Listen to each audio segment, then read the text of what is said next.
సర్వము గురువుమయము సర్వము గురువుమయము భవరోగ వైద్యుడతడని తెలియుము సకల విద్యల నిలయము దక్షిణామూర్తి అతడని తెలియుము మూగవాని మాటను శ్రోతలు కోటలు దాటింతురు గురు కృపా సిద్ధితోనే నేనెంత ఆనందముందినానో. శ్రీ పూర్ణానంద పల్లపోతుల పుల్లయార్యుల శత జయంతి ఉత్సవాల తరువాత నిర్వహిస్తున్న రిఫ్రెషర్ కోర్సులో 3వ రోజుకు చేరుకున్నాం.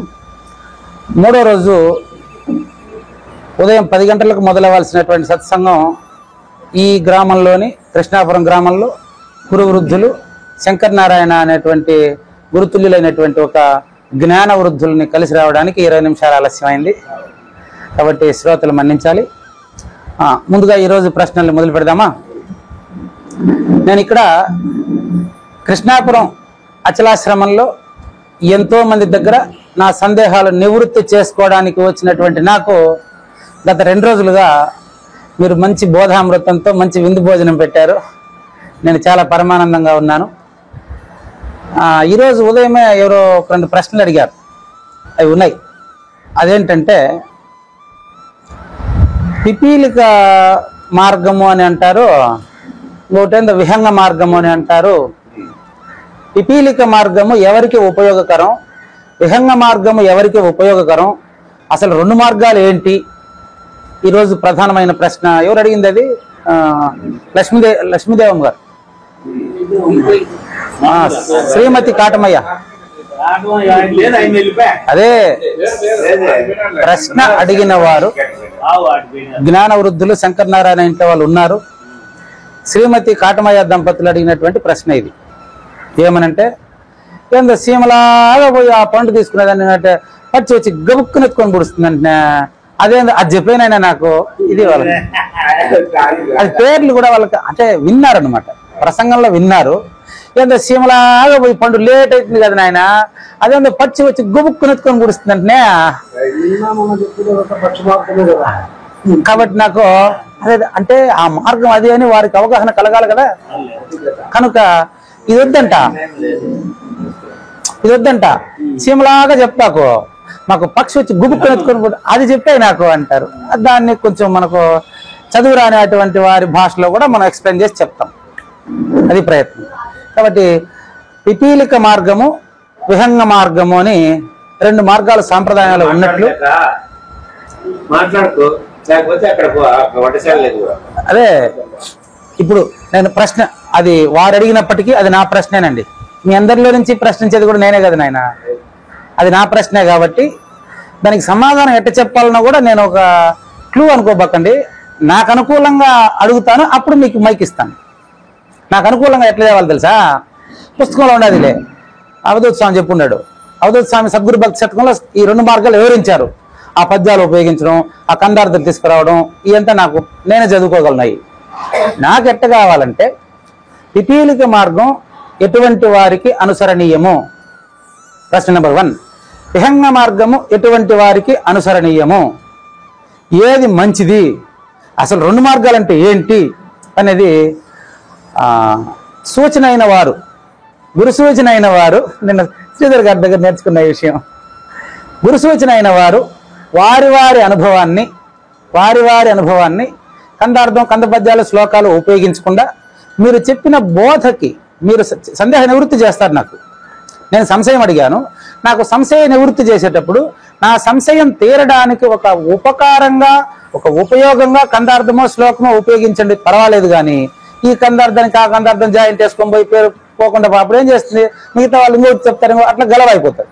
కాబట్టి పిపీలిక మార్గం అంటే ఏంటి, విహంగ మార్గం అంటే ఏంటి, ఇంతకీ ఈ 2కి తేడా ఏంటి, ఎవరికి ఏది అనుసరణీయం, ఎవరు చెప్తారు? ప్రశ్న. పిపీలిక మార్గము కరెక్ట్. దేవి గారు ఎట్లా రండి, పర్వాలేదు, ఏమీ లేదు, పర్వాలేదు, రండి, పర్వాలేదు, ఏం పర్లేదు, చెప్పండి. శ్రీమతి దేవి గారు ధర్మవరం నుంచి వచ్చారు. అంటే నాకు తెలిసినంత వరకు పిపీలిక మార్గమే కరెక్ట్ అని అనిపిస్తుంది. ఎందుకంటే ముందు నుంచి పెద్దల నానుడు ఏమంటే నిదానమే ప్రధానము అనేది, నిదానంగా పోయి నీళ్లు తాగడం మేలు గాని పరిగెత్తి పాలు తాగడం కన్నా అని కొన్ని చెప్పినారు కాబట్టి వాటిని అనుసరించి చూసినా గానీ మనకు అనుకూలమైనదైతే నిదానంగా పోయి ఏదైనా గానీ మనం ఆచరించవచ్చు. అదే ఎక్కువ మనకి ఆచరణ యోగ్యము, మనకు అవగాహనకి కూడా దృష్టిలో ఉంటుంది అని నా అభిప్రాయం. అంతే. నేను మీ అభిప్రాయానికి నేను వ్యతిరేకించట్లేదమ్మా, మీ అభిప్రాయం కూడా కరెక్టే కావచ్చు, మీరు చెప్పిన సమాధానం కూడా సబబుగానే ఉండొచ్చు. పిపీలిక మార్గం అంటే ఏమి అది కదా, అంటే ఏది మనం నేర్చుకోవాలన్నా అవగాహన చేసుకోవాలన్నా దాన్ని సంపూర్ణంగా ఆచరిస్తూ మనకి అర్థం చేసుకొని వివరించేది అని నేను అనుకుంటాను. కరెక్ట్. ఎట్లా ఉందంటే కర్మ గొప్పదా జ్ఞానం గొప్పదా అంటే ప్రారంభంలో కర్మే గొప్పది, ప్రారంభంలో అనే మాట అర్థం చేసుకోవాలి. కాబట్టి నాలాంటి వాళ్లకు పిపీలిక మార్గమే గొప్పది. Very good. మరి విహంగ మార్గం అంటే ఏంటి? ఆలస్య అమృతం విషయం అంటారు, చీమలాగానే కాలిపోతా ఉంటే అమృతం జారిపోతాదేమో. కరెక్ట్. అంటే ఆ అభిప్రాయం ఉన్న వాళ్ళు, ఆ పరిస్థితుల్లో అనుకూలలు ఉన్న వాళ్ళు వాళ్ళకి అది కరెక్ట్ అనిపిస్తుంది అంతే అని నా అభిప్రాయం. అంతే. అభిప్రాయం కరెక్టేనా? ఎక్స్ప్లెయిన్ చేస్తాను. దేవి గారికి రెండు మార్గాలు కూడా తెలుసు, కానీ నాకైతే పిపీలిక మార్గమే కరెక్ట్ అన్నారు. మీ అనుభవం ఏంటి అని అడిగాను నేను. మీ అనుభవం ఏంటి? ఆవిడ అనుభవం ఏంటినంటే ఆచరిస్తూ నేర్చుకోవడానికి ఆచరణ యోగ్యమైంది కాబట్టి, ఆచరిస్తూ నేర్చుకోవడానికి అనుకూలమైంది కాబట్టి పిపీలిక మార్గమే బెస్ట్. పరిగెత్తి పాలు తాగేదానికంటే నిలబడి నీళ్లు తాగడం మేలు, నిదానమే ప్రధానం అన్నారు. చాలా సంతోషమ్మా. ఇంకెవరన్నా చెప్తారా? అయ్యగారు ప్రయత్నం చేయండి.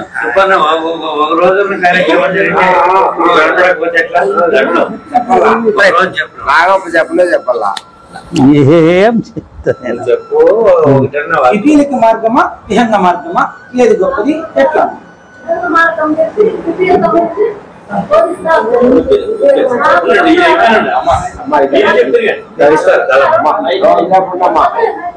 అసలు అట్టే చెప్పండి.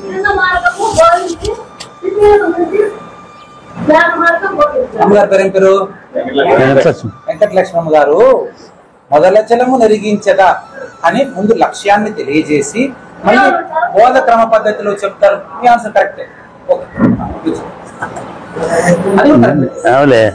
విహంగము పిపీలకము అనే రెండు మార్గాలు కదా. పిపీలకం అంటే ఆమె చెప్పారు ఇంతవరకు. విహంగము అంటే అట్లే ఉపమానానికి పక్షి లేచిపోయి ఆ పండును తింటుంది, కానీ చీమ కింద నుంచి పోయి ఆటికి పోయాలకు ఎన్నో అవరోధాలు రావచ్చు, అది పడిపోతుంది, కష్టము. విహంగమే బెస్ట్ అని కొందరు అభిప్రాయము. విహంగము అంటే డైరెక్ట్గా గురువు నుంచి చేర్చుకొని ఉంటాయి, గురువు ద్వారానే కదా, ఇంకో రకం కాదు కదా. కాబట్టి విహంగమే బెస్ట్ అని నా అభిప్రాయం. ఆమె అభిప్రాయం అంతే.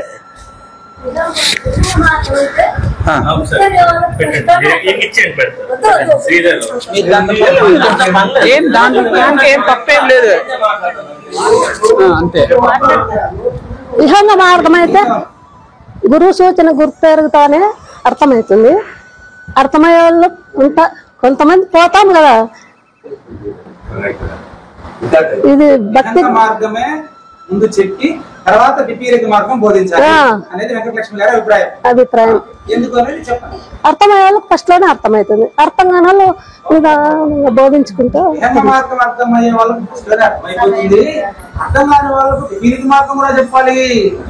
మా గురువు గారు అంత బోధించినాడు. చదువురాని వాళ్ళకు పూర్ణానంద పుల్లయారులు శిష్యులా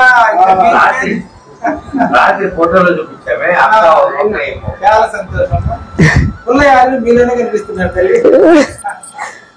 చదువురాని వాళ్లకు అమాయకులకు కానీ బోధించి అర్థమయ్యేటట్టుగా జ్ఞాన మార్గం చెప్పి మళ్ళా పిపీలకం నుంచి బోధించినాడు.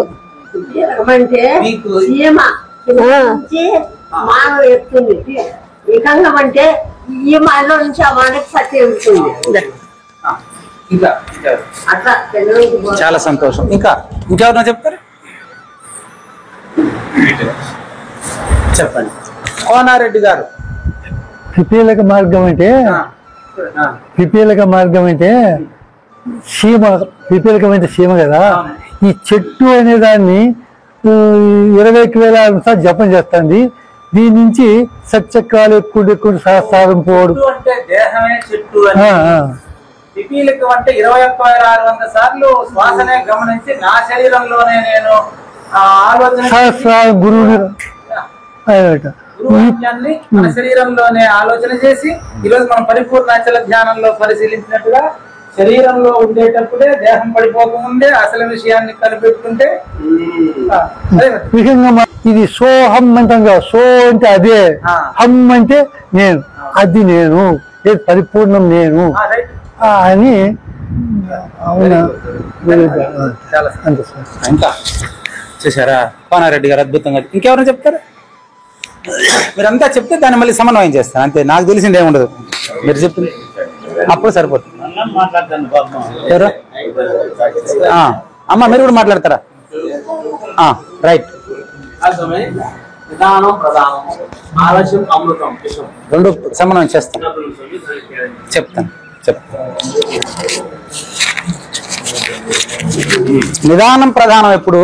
అయ్యా సంజీవ్ గారా, ఇప్పుడు వినండి. నిదానం ప్రధానం, ఆలస్యం అమృతం విషయం ఎప్పుడు అనేది. ఇప్పుడు మా రెండింటిని చెప్పేసి ఇది మొదలు పెడతాను. నిదానం ప్రధానం అంటే రాత్రి 2:30 నలుగురు, అది ఎగ్జాంపుల్ ముగించేసి దీంట్లోకి వచ్చేస్తాను సమస్యలకు. రాత్రి రాత్రి ఇక్కడ ఉండి మళ్ళీ ఈరోజు ఉపదేశం తీసుకోవాలని బయలుదేరుతారు. వచ్చినారా? మీరేనా? ఇంకా ఉపదేశం కాలేదు మీకు? చాలా సంతోషం, మీకు అవుతుంది త్వరలోనే, అదేం ఇబ్బంది లేదు. కానీ నిన్న చెప్తాను, నిదానమే ప్రధానము అంటే ఇప్పుడు ఆమె చెప్పారు, మీరు ఆల్రెడీ మార్గంలోనే ఉన్నారు, మీకు ఉపదేశం అయినా కాకపోయినా మీకు బోధ జరుగుతూనే ఉంటుంది, మీకు త్వరలో ఉపదేశం అవుతుంది, మీకు ఆటోమేటిక్గా తెలియాల్సిందంతా తెలియబడుతుంది. అది మీరేనా? మీరు చెప్పింది నిదానం ప్రధానం, ఆలస్య అమృతం విషయం అంటే నిదానం ప్రధానమే అనేది పాటించడం వల్ల ఇప్పుడు ఆమెకు ఆలస్య అమృతం విషయం అయింది. ఎట్టంటే నిన్న ఇక్కడ మీ గురువు గారు ఈమె అరుంధతి రామకృష్ణ గారి దగ్గర ఒకరికి ఉపదేశం అయిన విషయం మీకు తెలుసా? మీరు ఇక్కడ ఉండేటప్పుడు అది జరుగుతుందని తెలుసా? గురువు దగ్గర ఉపదేశం తీసుకోవాలనే ఆలోచన మైండ్ లో ఉంటే ఆలస్య అమృతం విషయం వెంటనే పోవాలా. ఓకేనా? అర్జెంటుగా నేను పరిపూర్ణానికి ఇప్పుడే తెలుసుకోవాలంటే నిదానమే ప్రధానం. ఏమ్మా, పరిపూర్ణం నేను ఇప్పుడే తెలుసుకోవాలంటే నిదానమే ప్రధానం అని చెప్తాను. నేను బాగా గమనించండి. నేను ఉపదేశం తీసుకోవాలన్న వద్ద ఆలోచిస్తున్నానంటే అప్పుడేం చెప్తాను? ఆలస్య అమృత విషయం త్వరగా ఉపదేశం తీసుకోని చెప్తాను. అమ్మగారు సంతోషం. సందర్భానుసారంగా ఉదాహరణకి ఇప్పుడు ఒక ఆయనకి గుండెపోటు వచ్చింది అనుకోండి, అయ్యా నిదానం ప్రధానం కొంచెంసేపు ఉండండి అంటావా? నో అట్ట అనమాట. అదే కానీ ఒక ఆయనకి నాకేందో కాలు కొంచెం నొప్పిగా ఉంది అంటే సరే మధ్యాహ్నం హాస్పిటల్కి పోదాం ఉండు అంటాం, అప్పుడు నిదానం ప్రధానం. అదే గుండెపోటు వచ్చిందంటే ఆలస్యం అమృతం విషయం. కాబట్టి ఏ సందర్భానికి ఆ సందర్భానికి తగినట్టుగా ప్రవర్తించే నేర్పు మనిషికి ఉంది కాబట్టి రెండు చెప్పారు. ఇప్పుడు రెండుకి మధ్య మార్గంగా చూద్దాం. నిదానం ప్రధానం అనేది పిపీలిక మార్గం, ఆలస్యం అమృతం విషయం త్వరగా తెలుసుకోవాలనేది విహింగ మార్గం అని అనుకుంటారు. మీ ఉద్దేశం అది అట్లా కాదండి. నేను ఎక్స్ప్లెయిన్ చేస్తాను. భగవద్గీత మొదటి 2 అధ్యాయానికి సాంఖ్యతారక మనస్కాల పరిపూర్ణ ప్రబోధ పూర్తయిందమ్మా. 2వ అధ్యాయానికే పరిపూర్ణ బోధ పూర్తయింది. అయితే మళ్ళీ డౌట్ అడుగుతాడు అర్జునుడు.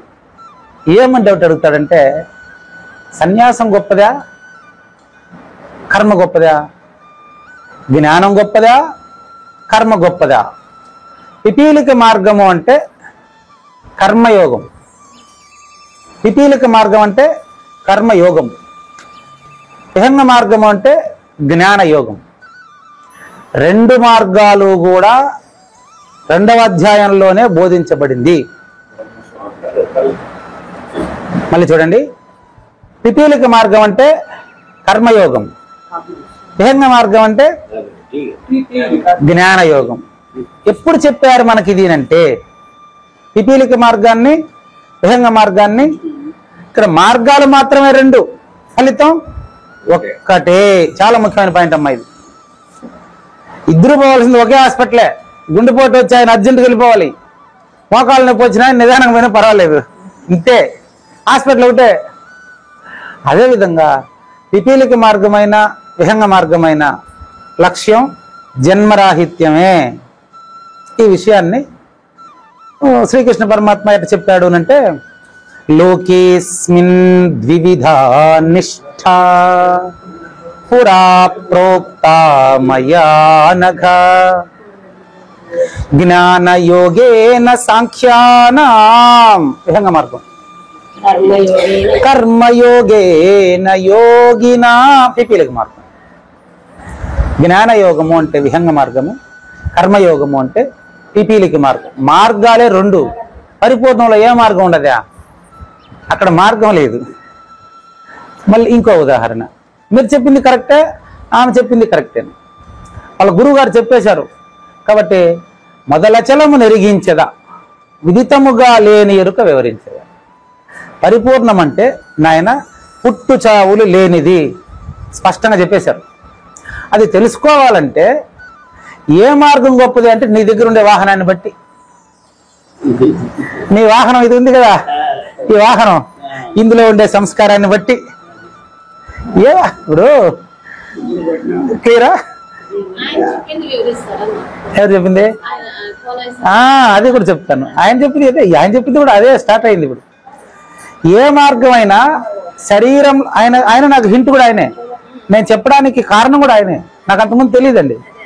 కోనారెడ్డి గారు చెప్పిన సూత్రం ప్రకారం చెప్తున్నా నేను. పిపీలిక మార్గమైనా విహింగ మార్గమైనా తెలుసుకునేది దేహియే కదా, దేహదారియే కదా. దేహదారిలో ఉండే దేహి సంస్కారాలను బట్టి నీకు ఏ మార్గం ఉపయోగం అనేది గురువు నిర్ణయిస్తాడు. దేహం అనే ఆత్మానం రథినం విద్ధి, శరీరం రథమేవతు. ఈ దేహం ఏ సంస్కారాలతో జన్మించిందో ఆ సంస్కారాలు, కొన్ని సంస్కారాలకి 2 మార్గాలు పనికిరావు. ఏ మార్గం రాడు, రజోగుణ మార్గంలోనే వెళ్తాడు. దాన్ని మనం ఏం చేయలేం. ఇక్కడికి వచ్చారు, మరి ఇక్కడికే వచ్చి కూడా ఇప్పుడు బయట తిరుగుతున్నారు. క్లాస్ రూమ్లో కూర్చోవలసినటువంటి విద్యార్థి ఇప్పుడు బయట తిరుగుతున్నాడు. వాడికి ఏ మార్గం గొప్పదంటే నన్ను ఏం చేయమంటారు? క్లాస్ రూమ్లో వచ్చి, అంటే నేను టీచర్ కాబట్టి ఆ పద్ధతిలో చెప్తానండి. నాకు ఒక క్లాసులో 130 మంది విద్యార్థులు అంటే ఒక 20 మంది ఎప్పుడు బయట తిరుగుతుంటారు. లీజర్ పీరియడ్లో ఎప్పుడు నేను వాళ్ళ కోసం నేను తిరుగుతుంటాను. లీజర్ పీరియడ్లో వాళ్ళకి ఏ మార్గం గొప్పదంటే ఏ మార్గం అయినా క్లాస్లోనే చెప్తాను, గ్రౌండ్లో పోయి చెప్పేదానికి కుదరదే. అట్లా కోనారెడ్డి గారు చెప్పిన పాయింట్ ఏంటంటే 21,600 హంసలు దీంట్లో జరుగుతూ ఉంటుంది కదా. ఈ శరీరము ద్వారా ఈ శరీరానికి ఏ మార్గం గొప్పదో ఆ మార్గాన్ని అనుసరించాలి. సోహం చెప్పినారు, దాని గురించి చదువుతున్నారు. సోహం సహ అంటే అది, అది అనే పదానికి సృష్టికర్త అని అనుకుంటున్నావా, పరిపూర్ణమని అనుకుంటున్నావా? కాపినా కొంచెం బాపండి, ఇంకా కొంచెం ఆపాల్సిందే కదా. నా దగ్గర కాఫీ తెచ్చిస్తే ఆపండి, ఏం చేస్తా. కోనారెడ్డి గారు ఓకేనా. మళ్ళీ పిపీలిక విహంగ మార్గాల చర్చకు పునః స్వాగతం. ఇప్పుడు నేను హైదరాబాద్ వెళ్ళాలనుకోండి,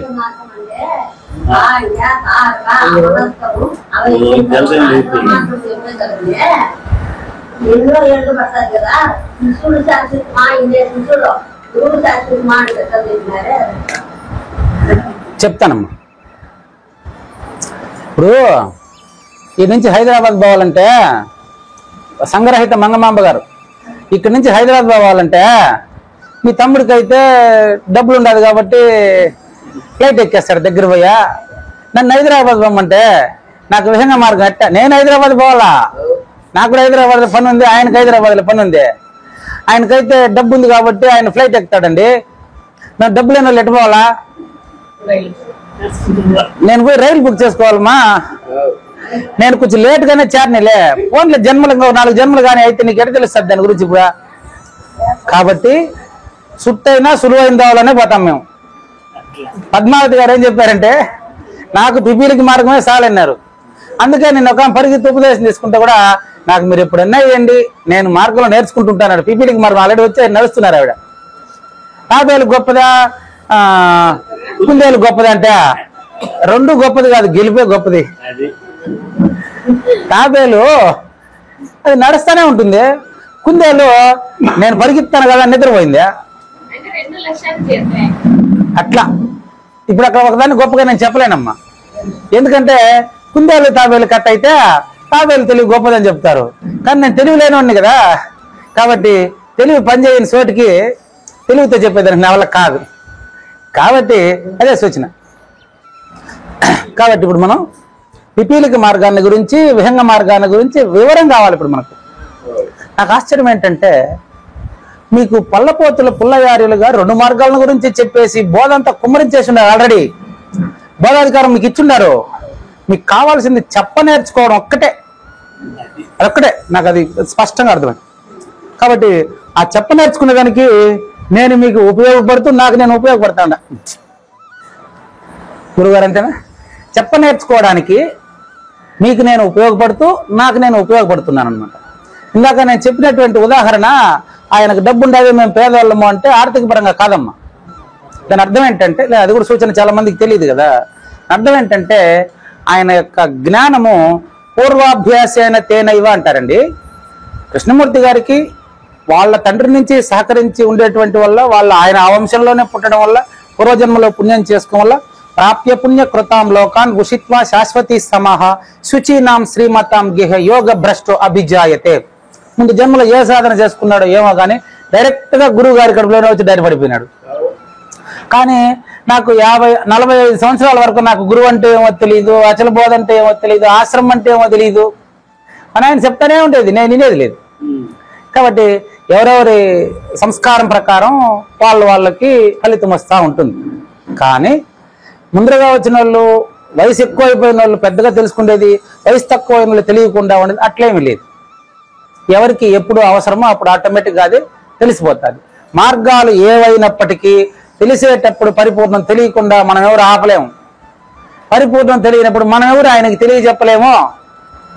మార్గాలు ఏవైనప్పటికీ పిపీలిక మార్గమా విహంగ మార్గమా అనే 2 మార్గాలు గురించి చెప్తామే తప్ప, ఆ చెప్పే దాంట్లో బోధన గ్రహించే సమయంలో తాను పరిపూర్ణుడిని తెలుసుకునేవాడికి, ఇందాక కోనారెడ్డి గారు చెప్పినట్టుగా సోహం అంటే ఆయన ఒక మాట అన్నాడు, గుర్తుంది, ఏమన్నాడమ్మా? సోహం అంటే ఏం చెప్పాడు? సహ అంటే పరిపూర్ణమే, పైన కాదని చెప్పింది. సహ అంటే పరిపూర్ణమే, అహం అంటే నేనే. ఆయన పక్కనే అదే విహంగ మార్గం. విహంగ మార్గం అంటే అదే చెప్పేటప్పుడే. కానీ నాలాంటి వాళ్ళు ఏం చేయాలా? నేను పిపీలిక మార్గం నుంచి వచ్చా. గురువు గారు ఈ విధంగా సూచన చేస్తూ ఉండేటప్పుడు నేనేం చెప్పేటోడిని అంటే, ఎందుకు దానికి అన్నిసార్లు చెప్తారు భగవద్గీతలో పలానా శ్లోకం చదివితే సరిపోలేదనేవాడిని. ఎందుకంటే అప్పుడు నాకు శ్లోకాలు మాత్రమే వచ్చు. గురువు గారు ఎక్స్ప్లెయిన్ చేస్తూ ఉంటే నేనేం చెప్పేదంటే, ఇది ఆ శ్లోకంలో ఉంది కదా, నేను చెప్తా శ్లోకం చెప్పి మీరు ఉండండి అని చెప్పి అడ్డం పడేటోడిని. శ్లోకాలు ఏమొచ్చినప్పుడు బోధ రాదు, సూచన తెలియదు. ఇప్పుడు తెలిసినోడు లేడు, అది పరిస్థితి.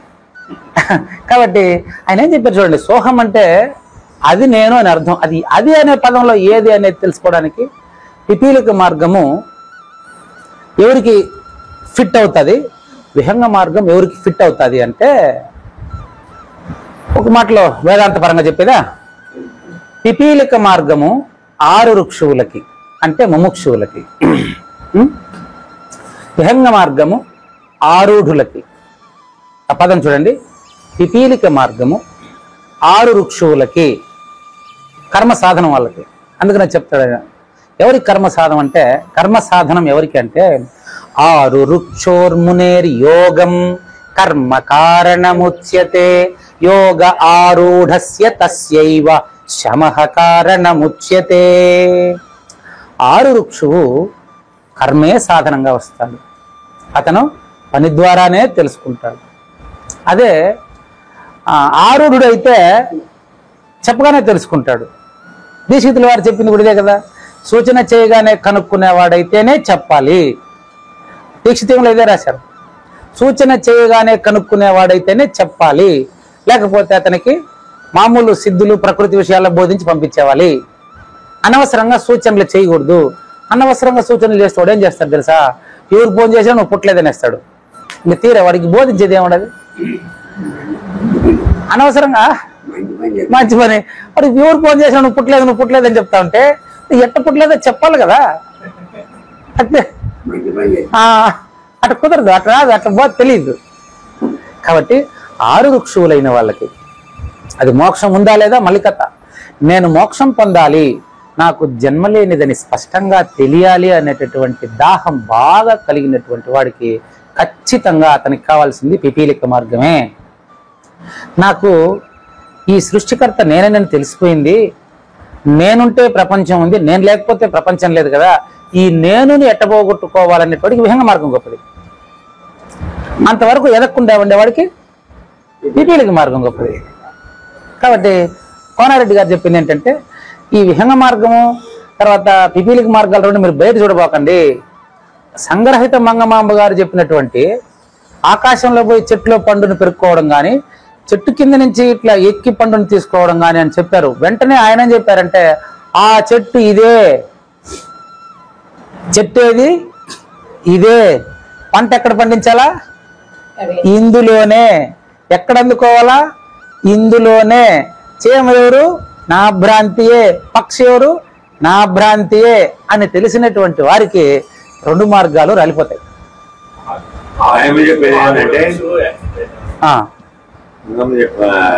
చెప్పేది ఏంటంటే, పిపీలిక మార్గంలో పోయి క్లాసులు మాదిరిగా అక్షరాలు నేర్చుకునేవాడు ఈ కాటి నుంచి పోయి మళ్ళా పదాల నిర్మాణం, మళ్ళా వాక్యాల నిర్మాణం, మళ్ళా గ్రంథాల కాటికి ఎట్లా పోతాడో అట్లా పోయినవాడు పిపీలిక మార్గంలో పోయేవాడు సాంఖ్యము తెలుసుకొని, అమనస్కము తెలుసుకొని, తారకం తెలుసుకొని, మహావాక్య విచారణ తెలుసుకొని అట్లా ఒక్కొక్కటిగా ఒక్కొక్క తరగతితో పోతూ తాను విషయావగాహన అయిపోయిన తర్వాత ఇక వారికి వాళ్ళు ఆఖరుగా అచలం గురించి చెప్పాలి అనేది మామూలు బోధలో ఉంది.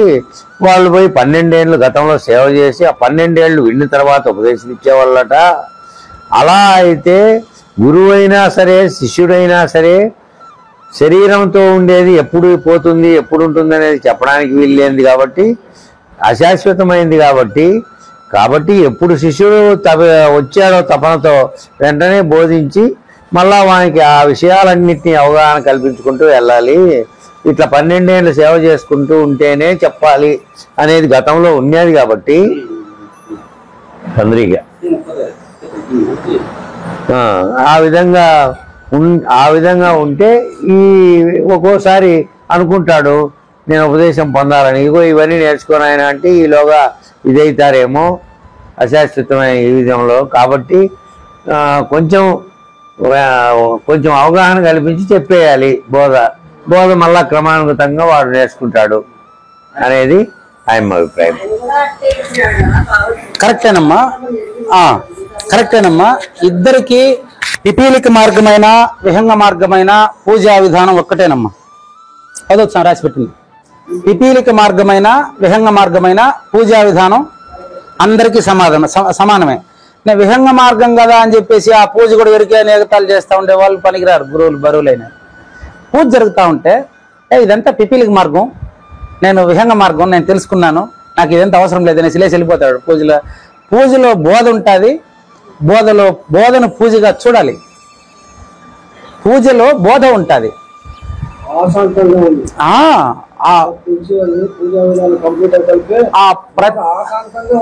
ఇంకా అశ్వత్థారులు ఎంత స్పష్టంగా పూజా విధానం ప్రారంభించి చివరికి ముగించేటప్పటికి బోధ కంప్లీట్ అవుతుంది. అట్లా సెట్ చేసి ఉంటారు పూజని. కానీ మీరే చూడండి, నేను విహంగ మార్గంలో అన్ని తెలుసుకున్నాను, నాకు ఈ పిపీలిక మార్గం అవసరం లేదని వీళ్ళు ఏమనుకుంటున్నారు? పిపీలిక మార్గానికి విహంగ మార్గానికి ఏమనుకుంటున్నారు? చాలా మంది ఉండేటువంటి ఒక అపోహ ఏంటి తెలుసా? ఒక అపోహ ఏంటంటే ఈ యొక్క పూజలు గురువు గారికి పాద పూజ చేయడం, పువ్వులు పెట్టడం, ఇదంతా చదవడం, ఇది పిపీలిక మార్గమేమో. గురువు దగ్గరికి పోతే నేరుగా ఆన్సర్ చెప్పేస్తే అది విహంగ మార్గమేమో. ఇది కాదు, అది కాదు. మరి ఎవరికి ఏది ఫిట్ అని చెప్పిన దానికి శాస్త్రంలో ఏం చెప్పారంటే, శాస్త్రంలో సాంఖ్యులకి విహంగ మార్గము, గృహస్థులకి పిపీలిక మార్గం.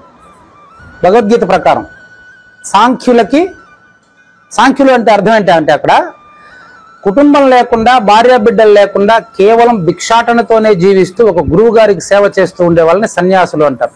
వేషధారి సన్యాసి కాదు. కాషాయం మాత్రమే కట్టి ఊరికే సోంబేరిగా తిరిగేటువంటి సన్యాసి కాదమ్మా, బాగా గమనించండి.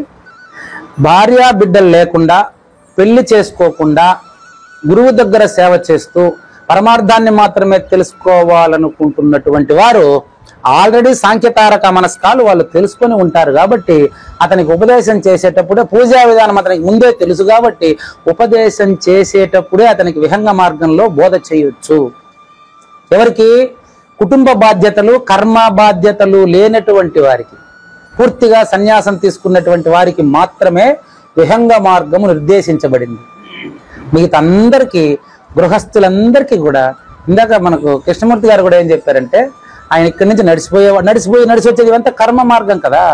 కుటుంబాన్ని పోషించుకుంటూ ఉండే గృహస్థులందరికీ పిపీలిక మార్గమే గొప్పది, అనుమానమేమీ లేదు. అంటే మీరు అన్నట్టుగా లేట్ అవుతుంది కదా అని మీరు అనొచ్చు. మీకు ఫలితం స్పష్టంగా ఉండాలనా, త్వరగా వచ్చేయాలనా?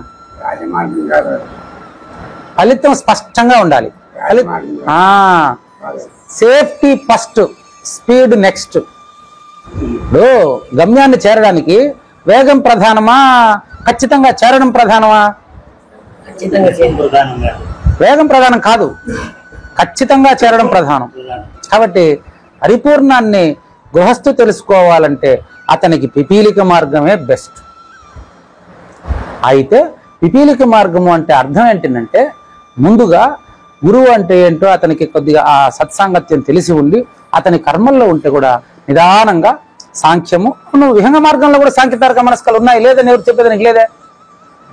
విహంగ మార్గంలో కూడా సాంఖ్యము, తారకము, అమనస్కము ద్వారానే బోధ జరుగుతుంది, ఏదైనా అంతే కదా.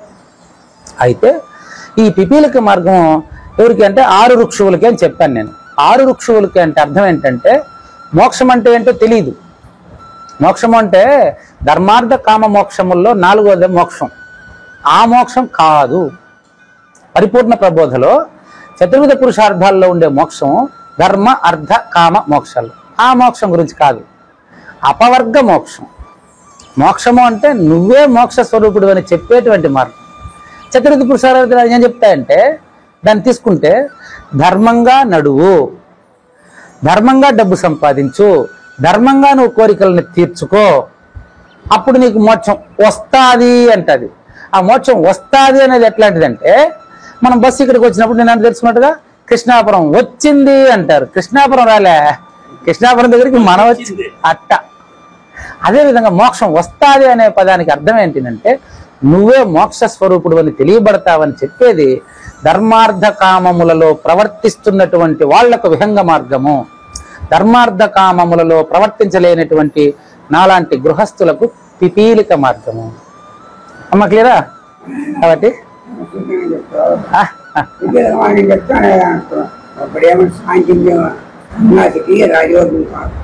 అది చెప్తాను. కంపల్సరీ ఉండాలనా? ఒకసారి చూద్దాం. వెనకాల ఒక ఆయన చూడండి, వెనకాల ఒక ఆయన చూడండి. ఏం పేరు ఆయన పేరు? ఇప్పుడు ఆయన చంద్రశేఖర్ గారు. నేను అది ఉందా లేదా చెప్పలే. నేను ఒక మాల వేశారు, ఒక ఇది కట్టారు. ఆయన కుటుంబంలోనే ఉన్నారు, మరి సన్యాసి వేషం వేసుకున్నాడు. ఆయనకు తప్పే ఉండదు. సన్యాసి అవును, గృహస్థుడు కానటువంటి వారు.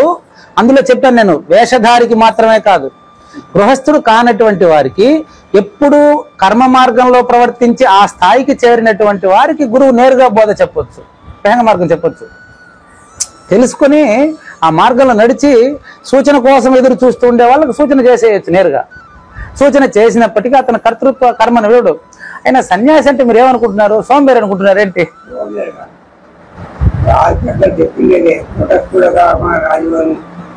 సిద్ధించదు. నేను చెప్పింది కూడా అదే, గృహస్థుడుగా ఉంటే పిపీలిక మార్గం మంచిది. అక్కడ భగవద్గీతలో చెప్పిన మార్గం ఏంటి అంటే వేషధారులకు మాత్రమే కాకుండా కుటుంబము లేకుండా పరమార్థం కోసం వేద పాఠశాలలో వేదాలు ఉపనిషత్తులు చదివేసి ఎప్పుడు అదే పని మీద ఉండి మోక్షం పొందాలని భావిస్తున్న వాళ్ళకు సాంఖ్యతారక మనస్కాలు కరతలామలకమై ఉంటాయి. ఉదాహరణ చెప్తాను, ఎగ్జాంపుల్ కూడా చూపిస్తాను మీకు. నేను పేరవరం, మీ అత్తగారి ఊరు పేరవరంలో గీతా మందిరం అని ఉందండి. గీతా మందిరం, అక్కడ ఆయన పేరు సత్యానందగిరి. కాషాయ వస్త్రాలు ధరించి గీతా మందిరానికి ఆయన కార్యదర్శి, పీఠాధిపతులు. సేమ్ కృష్ణమూర్తి గారు ఇప్పుడు కట్టుకున్నటువంటి రంగు బట్టలను కట్టి ఉంటారు, షర్ట్ వేసుకోరు. పరిపూర్ణ బోధ అద్భుతంగా చెప్తాడు. ప్రూఫ్ మీకు ఒకే మాటలో చెప్పేస్తా. మీరు కాషాయ వస్త్రం కట్టి ఉండే వాళ్ళంతా పరిపూర్ణ బోధకు పనికిరారు అనేటువంటి ఒక ఇది పనికిరాదు మనకు. కాషాయ సన్యాసికి పరిపూర్ణ బోధ పనికిరాదా? లేదు, సమస్య తేవాలి కదా.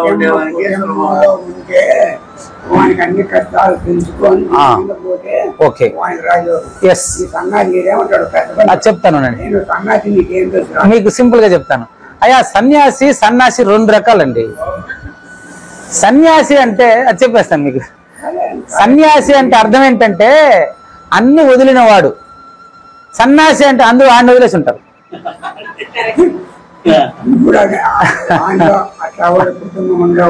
అదే కాబట్టి సన్యాసి అంటే అందరూ అతన్ని వదిలేస్తారు, అతని పేరు మాట్లాడరు, అతన్ని సన్యాసి అంటారు. సన్యాసి అంటే అతనిలో ఏం ఉండదు, అంటే గుణాలు ఏం ఉండదు, గుణాతీతుడుగా ఉంటాడు, సన్యాసి అంటారు. ఆ సన్యాసి గృహస్థు కూడా కావచ్చు,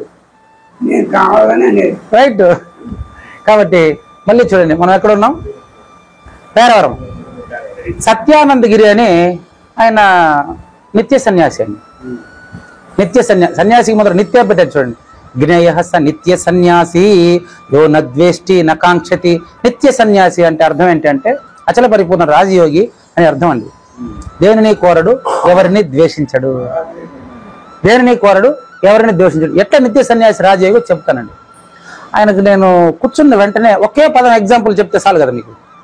ఏం చెప్పానంటే, మట్టి కుండగా మారిన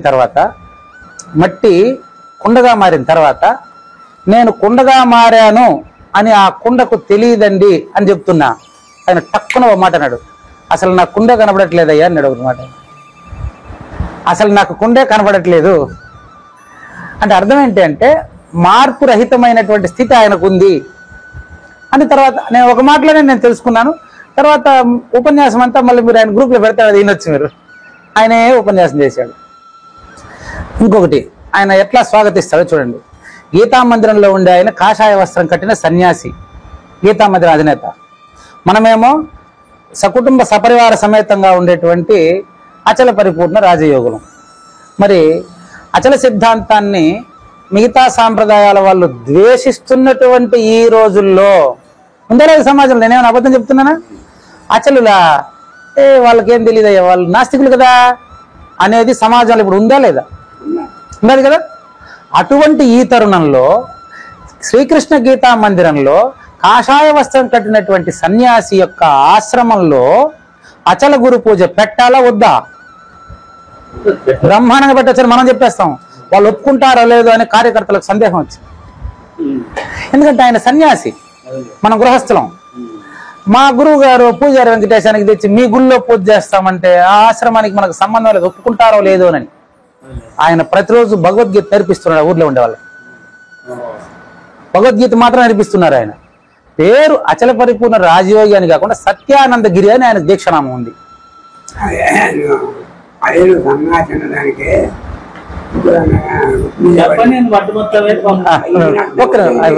కానీ చెప్పండి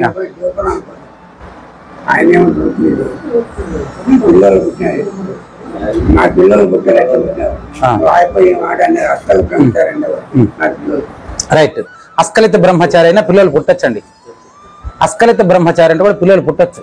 పిల్లలు పుట్టిన వాళ్ళు కూడా అస్ఖలిత బ్రహ్మచారులే. స్ఖలితం అంటే చలనము, చలనంగా తెలియబడుతున్నటువంటి ఈ శరీరంలో చలనము లేని దాన్ని గుర్తిరిగి ప్రవర్తించేవాడు అస్ఖలిత బ్రహ్మచారి. ఎవరికైనా ఈ రకంగా నేను ముట్టలేదు, ఈ రకంగా ముట్టాను చెప్పాలి కదా. నాకు రాదు. చెప్పలేదండి. చెప్పాలి, నువ్వు చెప్పాలి కదా. ఆహా, కృష్ణుడు రుక్మిణికి చెప్పినారా లేదా నాకు అవసరం లేదు, మీరు నాకు చెప్తున్నారని నేను చెప్తా కానీ కృష్ణుని రుక్మిణి నేను పోయి చూడలేదు. అట్టట వద్దు, కృష్ణుడు రుక్మిణికి చెప్పిన అంత వినండి. ఇక్కడ చెప్పండి, నాకేది మాట్లాడు. పర్లే, సమస్య మేము ముందు పెడుతున్నానండి. గీతా మందిరంలో అచల గురువుకి పూజ చేయాలా వద్దా అనే సందేహం వచ్చి వాళ్ళు సత్సంగం అక్కడ పెట్టుకుందాము, గురు పూజ మా ఇంట్లో చేస్తాము అని చెప్పి అనుకున్నారు. కానీ నేను నేరుగా వెళ్ళి ఆయన్ని కలిశాను. ఆయన కలిస్తే విషయం వివరిస్తే, ఉండమ్మా నేను చెప్తాననేసి ఆయన కలిస్తే, అయ్యో బ్రహ్మాండంగా అచలం వేరు, ఈ సన్యాసులు వేరు ఎట్లండి, ఎవరికైనా మనం మీది పిపీలిక మార్గం, మాది సాంఖ్యము, తర్వాత సాంఖ్యులకి విహంగ మార్గము, కుటుంబస్తులకి కర్మ శరీరులకి పిపీలిక మార్గం అని భగవద్గీతలో ఎప్పుడో చెప్పినారు కదా. అచల పరిపూర్ణ రాజయోగులకు ఎప్పుడూ సాదర స్వాగతం అండి, మీరు బ్రహ్మాండంగా మీ కార్యక్రమాలంతా మా మందిరంలో చేసుకోండి, పర్వాలేదండి. ఇది అక్కడ ఆమెకు చెప్పిన వెంటనే చాలా సంతోషం అయిపోయింది, కథ సుఖాంతం అయిపోయింది. కాబట్టి వారిని అచల పరిపూర్ణ రాజయోగిగా భావించి వారికి నమస్కరించి ఆ మందిరంలోనే అచల గురు పూజ నిర్వహించి వేదాంత వైజ్ఞానిక మహాసభ కూడా శ్రీకృష్ణ గీతా మందిరంలోనే జరిగింది పూర్తిగా. కాబట్టి నేను మందిర నిర్మాణం చేపట్టను, నా వ్యక్తిత్వ నిర్మాణాన్ని చేపట్టడానికి, ఓకేనా, నా వ్యక్తిత్వ నిర్మాణాన్ని నేను నిర్మింపజేసుకోవడానికి ఎవరో కట్టిపెట్టినటువంటి మందిరంలో నిర్మాణం చేసుకుంటూ వెళ్తూ ఉంటాను నేను. కాబట్టి పిపీలిక మార్గము కుటుంబస్తులకి చాలా చాలా చాలా ఉపయోగకరమైనటువంటిది, గృహస్థులకు చాలా ఉపయోగకరమైనటువంటిది. విహంగ మార్గము అనేది సన్యాసులు అంటే అర్థం ఏంటంటే, సన్యాసులకే అక్కడ చెప్పారు. సన్యాసులు అంటే అర్థం ఏంటంటే, సన్యాసి అనే పదానికి మనం నిర్వచనం చక్కగా చెప్పుకోవాలి. సన్యాసి అంటే అర్థం ఏంటంటే, ఎవరిని ద్వేషించకుండా, ఏది కోరకుండా సృష్టి మొత్తం నడుస్తూ ఉండేటటువంటి స్థితి ఏదైతే ఉందో అది నా ప్రతిరూపమే, మమాత్మ సర్వభూతాత్మ, ఎదుటి మనిషి కూడా నా ప్రతిరూపమే అనేటువంటి సత్వగుణ సంపన్నుడు సన్యాసి అవుతాడు. అతనికి అచల గురు సూచన చేయొచ్చు. అతను కాషాయం కట్టి ఉండడం మనకు అడ్డమేం కాదు కదా, అంతెందుకండి. 87 సంవత్సరాలు ఏదో రాజుగారు నేను వాకింగ్ పోతా ఉంటే నాకు గ్రౌండ్లో కలిశారు. మరి ఇప్పుడు 4 రోజులు వరుసగా సాయంత్రం 4 గంటల నుంచి 5 గంటల వరకు నా దగ్గర వచ్చి బోధ వింటారు. ఆయన ఏమైనా నాకు చెప్పండి అంటే నేను మిమ్మల్ని ఏమీ ఆయన కాషాయం కట్టి ఉండారండి, కాషాయం కట్టి ఉండారు, ఒక మాల వేసి ఉండారు. ఏదో ఒక ఆశ్రమానికి ఆయన అధిపతి అట. మా ఆశ్రమాన్ని మీరు పావనం చేయాలని పిలుస్తున్నారు. ఏదో అమ్మవారు ఓం శక్తి ఏదో అమ్మవారి ఆశ్రమం ఉందట ఆయనకి. ప్రతిరోజు 4 గంటల నుంచి 5 గంటల వరకు నా దగ్గర వచ్చి కూర్చుంటారు. కూర్చొని అయ్యా మీరు ఏదైనా ప్రశ్న అడిగితే చెప్తా, లేకపోతే నాకేం తెలియదు అని చెప్తే ఆయన ఏమంటాడంటే, నాకు ఏది శ్రేయస్సో అది బోధించండి. ఒకటే మాట, నాకు ఏది శ్రేయస్సో అది బోధించండి అంటారు. అప్పటికప్పుడు ఏది మనసుకు వస్తే అది 1 గంట సేపు నా దగ్గర ఆయన గడపడానికే నిర్ణయం తీసేసుకున్నారు. మరి ఆయనకి ఇప్పుడు నేను పిపీలిక మార్గం బోధించేదా? మొత్తం భగవద్గీత అంతా స్పష్టంగా చదివి పెట్టుకున్నాడు, ఒక ఆశ్రమానికి అధిపతిగా ఉన్నారు. ఆయనకి ఇప్పుడు నేను పిపీలిక మార్గం బోధించేదానికి లేదు. డైరెక్ట్గా అమ్మగారు చెప్పినట్టుగా డైరెక్ట్గా ఉన్న విషయాన్ని సూచన చేస్తా, నా నోట్లో ఆటోమేటిక్ వచ్చేస్తుంది, నేను దాగదు కదా, వచ్చేస్తుంది. ఆయనకు సూచన చేస్తున్నట్టు ఆయన తెలుసుకోలేకపోతే మళ్ళీ ఆయనకు ఎక్కడెక్కడ తెలుసుకోలేదు అది చెప్తూ వస్తే సూచన అయిపోతుంది. ఆయన కొత్తగా ఇప్పుడు 87 సంవత్సరాల జ్ఞాన వృద్ధుని పట్టుకొని నా దగ్గర ఇప్పుడు మంత్రం తీసుకొని నా కాలు ముక్కని చెప్తున్నా, నో నో నో నో. కాబట్టి మార్గము, పిపీలిక మార్గము, విహంగ మార్గము వ్యక్తిని బట్టి ఎంచుకోబడుతుంది. లక్ష్యము చేరిన తర్వాత రెండు మార్గమే లేదు, ఏ మార్గము లేనటువంటిది అంతటా ఉండేదాన్ని తెలుసుకున్న తర్వాత పిపీలిక మార్గం గొప్పదా విహంగ మార్గం గొప్పదా అనేది మనం తెలుసుకునేంత వరకే. తెలుసుకునేసిన తర్వాత మార్గం అనేది లేదనమాట. కాబట్టి ఈ యొక్క ధర్మ అర్థ కామ మోక్షాలలో ఉండేటువంటి మోక్షం అనేది ఏదైతే ఉందో అచల పరిపూర్ణ సిద్ధాంతంలో మోక్షము అంటే అర్థం ఏంటంటే అపవర్గ మార్గము. అపవర్గము అంటే వర్గము కిందికి రాదు. వర్గం అంటే గ్రూప్ అండి. ధర్మ అర్థ కామ మోక్షాల 4 ఒక గ్రూప్ కదా. కానీ ఇక్కడ పరిపూర్ణ సిద్ధాంతంలో చెప్పేటువంటి మోక్ష మార్గం ఎలాంటిది అంటే మోక్ష మార్గం ఎలాంటిది అంటే, ఎవరైతే వేదాంతం కోసం వెతికి జన్మరహితం కోసం ఎవరైతే తిరుగుతున్నారో, నాకు జన్మరాహిత్యమే కావాలి, జనన మరణాలు లేని స్థితి నాకు కావాలని అడిగేటువంటి ముముక్షువుకి చివరికి తీసుకొని వచ్చి, నాయన నీ నిజ రూపమే అచల పరిపూర్ణము, నువ్వే పరిపూర్ణుడివి అని నిర్ణయించడానికి ఏ అభ్యర్థికి ఏ మార్గం ఇష్టమో అనేది ఆ గురు శిష్యుల మధ్యలోనే నిర్ణయం అవుతుంది తప్ప నిర్ణయించడానికి నేను ఎక్కడున్నానండి. ఇది పిపీలిక విహంగ మార్గముల గురించినటువంటి ఉండేటటువంటి పూర్తి పాఠం మీ నుంచి నేను తెలుసుకున్నటువంటి సారాంశం. లేరా అమ్మా, మీ డౌట్ తీరిన స్వాహం అంటే అర్థం ఏంటంటే అది నేనే అని తెలియాలి.